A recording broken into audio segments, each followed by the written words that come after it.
Hola, ¿cómo están? Yo soy David Barrientos. Bienvenidos y bienvenidas a este espacio semanal en el que analizamos las noticias más importantes de Costa Rica y el mundo. Le llamamos The Week. Esto es parte de La Hora Tica, un proyecto de periodismo independiente en el que día a día nos esforzamos para traerles más y más contenido. Uno de esos contenidos nuevos es un newsletter, es decir, un correo con noticias escritas que les llega todos los lunes. En ese correo encontrarán información sobre temas que no tocamos en este podcast ni en nuestros videos, como más cultura, conciertos, becas, tecnología, deporte, pero no fútbol, porque para eso están todos los 100 programas televisivos y radiales que son todos iguales, cine, ferias de libros, etc. Temas muy bonitos e interesantes. Ese newsletter es parte de los contenidos exclusivos que estamos dándole a nuestros Patreons, es decir, a las personas que se suscriben para apoyarnos mensualmente.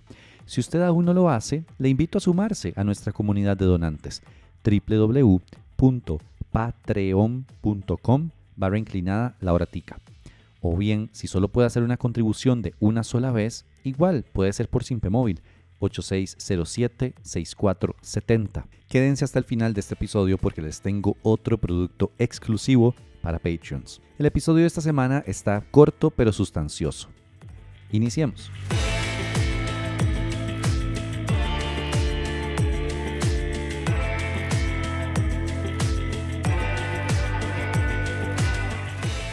La Sala Constitucional dictó 3 medidas cautelares relacionadas al refugio de vida silvestre Gandoca Manzanillo. Primero, se suspende el otorgamiento de concesiones o permisos nuevos, así como la ejecución de concesiones o permisos ya otorgados por parte de la Municipalidad de Talamanca sobre las 20,1 hectáreas de terrenos clasificados como bosque que se ubican dentro de la zona marítimo terrestre del refugio. Segundo, se suspende la Directriz 09-2023 del Ministerio de Ambiente y Energía, que dispone los límites oficiales del Refugio Nacional de Vida Silvestre Gandoca Manzanillo.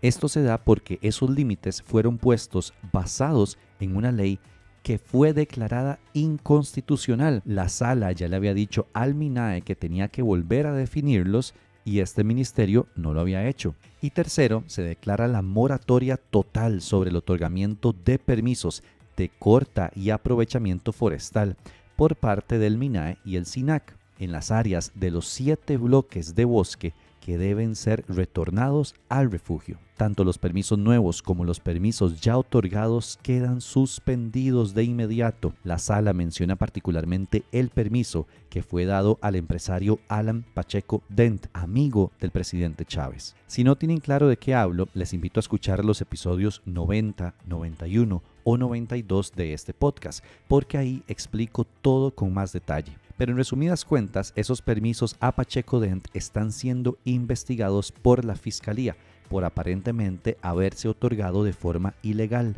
Además, la Fiscalía lleva otra investigación donde figuran el ministro de Ambiente Franz Tattenbach, Pacheco Dent, obvio, y el presidente de la República, Rodrigo Chávez, quien admitió ser vecino y amigo del empresario.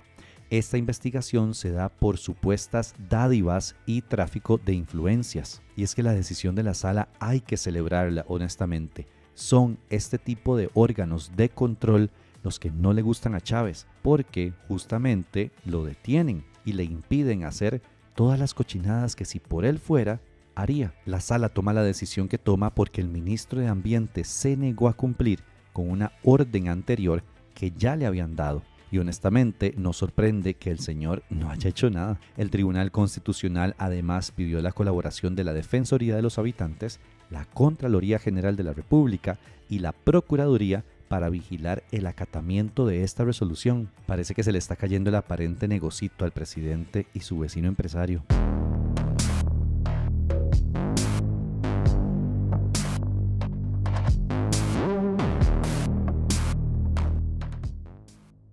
Esta nota la leí en el semanario Universidad y me pareció tan importante que se las quiero compartir. Resumida, para leer todo el trabajo que hicieron les invito a visitar su página web.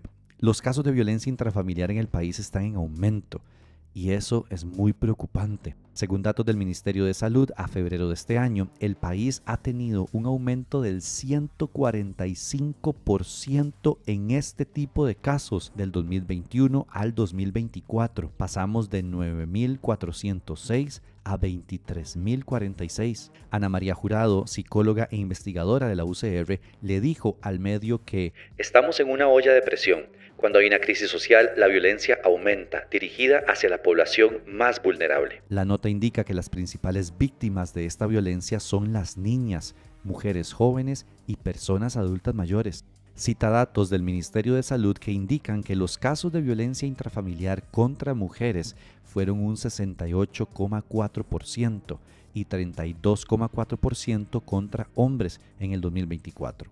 Por edad, los grupos más afectados corresponden a personas menores de 1 año, adolescentes y jóvenes con edades entre los 10 y los 19 años, así como adultos mayores de 75 años y más, dice la periodista Montserrat Cordero en el artículo. Y podría decirles mucho más de esta crisis que está viviendo el país, pero les dije que este episodio iba a ser corto. Vayan a leer la nota del semanario. Esto no puede simplemente dejarse pasar así nomás.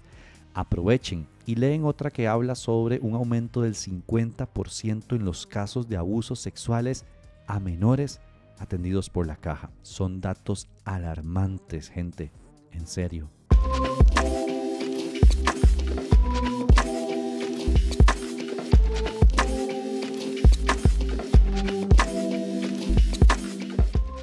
Esta semana recibimos confirmación de que el proyecto que rebaja el impuesto de renta a trabajadores independientes va porque va. Esto luego de que el ministro de Hacienda, Nogui Acosta, amenazara con vetar el proyecto. Pero se les pasó la fecha para hacerlo. Según la legislación vigente, el Poder Ejecutivo tiene solo cierta cantidad de días para vetar una ley luego de ser aprobada. Y bueno, ya pasaron esa cantidad de días. En conferencia de prensa, tal vez para salvar un poco el asunto, el ministro dijo: hemos hecho una valoración sobre qué es más importante para el trabajador independiente, si que nosotros enviemos un veto o no, y desde el punto de vista del Ministerio de Hacienda queremos decidirnos por el trabajador, no lo vamos a vetar.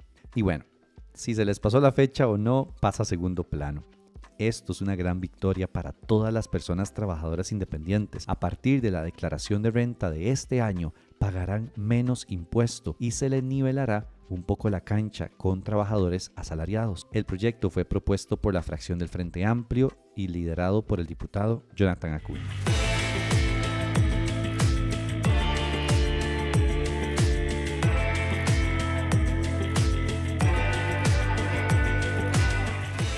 El periodista de la fracción del Frente Amplio se contactó esta semana con nosotros para decir que ya el diputado Antonio Ortega podía hablar sobre el tema que, según yo, di por cerrado la semana pasada, para no negarle la opción de explicarse y para demostrarle que nada de lo que yo dije había sido mentira. Aceptamos conversar con él. Por si no recuerdan, en la Asamblea Legislativa se tramita un proyecto de ley del Frente Amplio que viene a cambiar un par de cosas sobre delitos sexuales a menores de edad. Se trata del expediente 23.928, cuyo proponente principal es el diputado Antonio Ortega. Uno de los aspectos claves del proyecto era que pretendía eliminar el secreto de confesión que tienen las autoridades católicas. Yo dije en un video que los diputados del FAM habían pactado con los fundamentalistas para eliminar esa parte del proyecto, la del secreto de confesión. Al diputado no le gustó lo que dijimos y hasta nos pidió un derecho de respuesta que le negamos. Acá, parte de la conversación que tuvimos. Se lo voy a preguntar muy claramente y usted me dirá si sí o si no. El proyecto se aprueba en comisión, se dictamina favorablemente con el voto de Fabricio Alvarado y de el otro diputado de Nueva República, Sibaja, que ahorita no me estoy recordando el nombre. Pablo. Pablo Sibaja. A ver, eso sucede porque se quita lo del secreto de confesión. Es decir, eso es una negociación a la que ustedes llegaron con los diputados de Nueva República.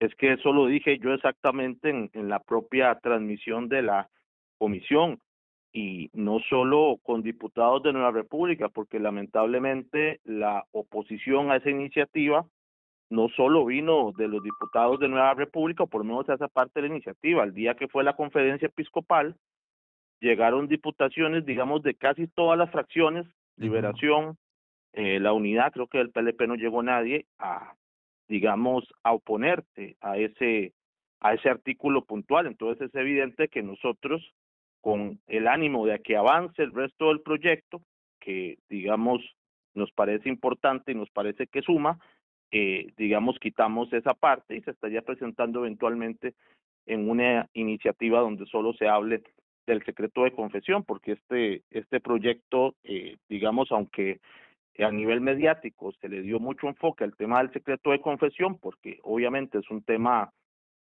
digamos, que siempre que surge genera debate, la iniciativa contenía reformas necesarias, como el tema de la responsabilidad civil solidaria. Entonces sí negociaron, Por supuesto, pero estamos en la Asamblea Legislativa. entonces sí pactaron. Bueno, usted dice pactaron, tal vez pactaron, sí.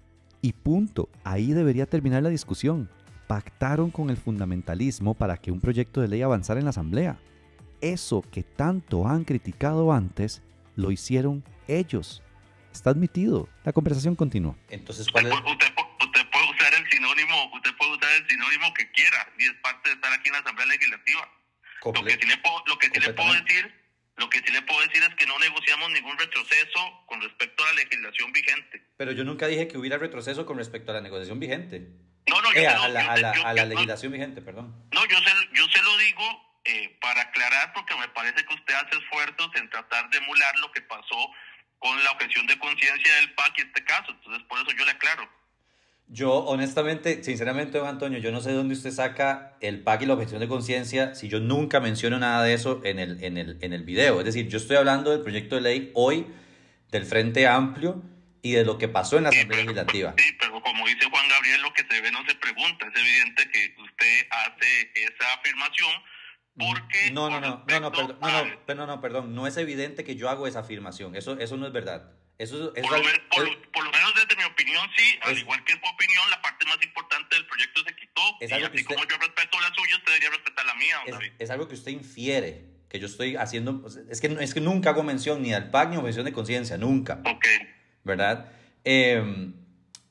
Eso por un lado. A mí me alegra que usted haya admitido acá en esta llamada que sí negociaron. Es decir, yo no estoy... Es que lo dije en comisión. Sí, perdón todo por bien. no darle la primicia, pero yo mismo lo dije en la Comisión de Derechos Humanos que habíamos negociado. Entonces no creo que es ninguna primicia, pero bueno, que dicha que está alegre. No lo es. Yo lo que... Y bueno, creo que ya quedó bastante claro el tema. El resto de la conversación con el diputado fue sobre los aspectos que el proyecto sí viene a cambiar y agregar a la legislación, que yo los detallé en el episodio de la semana pasada. Lástima que pactaron para quitar lo que yo considero es la parte más importante del proyecto. En serio, porque los sacerdotes o curas seguirán teniendo la posibilidad de callar ante casos de abuso sexual. Ojalá esto algún día llegue a cambiar en nuestra legislación.